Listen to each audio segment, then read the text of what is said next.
Yeah, I think there have been several real success stories, and I think for me, I look at this. And I always tell people it's not a magic bullet. It's not going to change everything you're doing. It's not going to suddenly, double the return on investment of your marketing dollars. But if you're good, and sometimes if you're lucky, it will give you the insights and the sort of sense of direction you need to go in that you can, more strategically position your organization. You can change your messaging so that without changing what you're doing. I know that's always the great fear in the arts world, is that if you start to market your product, you're going to end up having the marketing drive the product, as we all know it does in the for-profit world.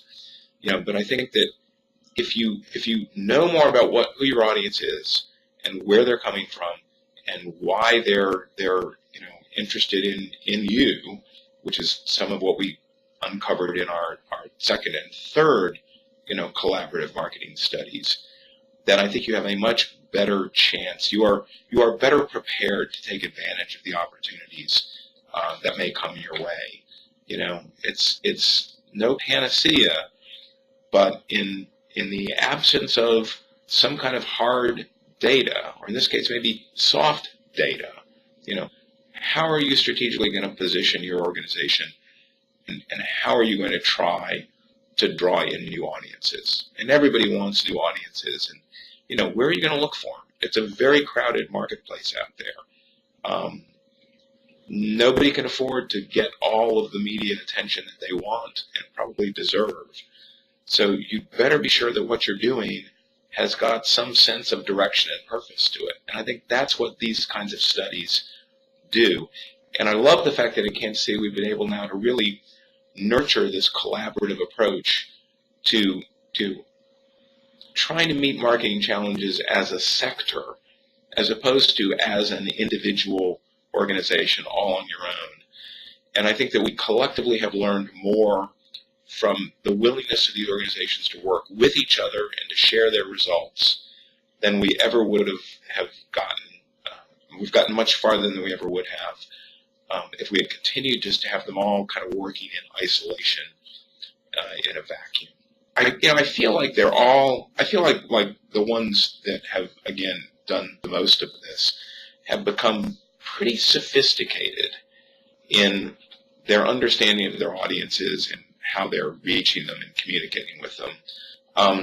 And I know that during the last 4 or 5 years, which I think have been a time when there has not been a national trend of increases in arts audiences, at least not that I'm aware of, we have some organizations that have been really successful in being able to build their audiences in the last couple of years. They still have a long way to go, but I think that the trend for arts audiences in Kansas City is on the rise. And I feel like the work that we've done has played some small part in it. Yeah, it's interesting. The other day they had that one project, the collaborative website, the kclivearts.org. They actually called a meeting the other day and showed up here at the Arts Council. More of them than I had been led to believe were going to be here. Sort of saying, okay, well, now we're ready for phase 4. And I said, well, we just finished phase 3 a couple of months ago, and right now we don't have plans for a phase 4 in terms of trying to get more funding for something, but let's talk about it. Let's talk about what the possibilities are. And yes, was that, none of these organizations can afford to do this on their own. Or maybe a couple of them could, but it would really be a waste of their resources to take on something like this on their own.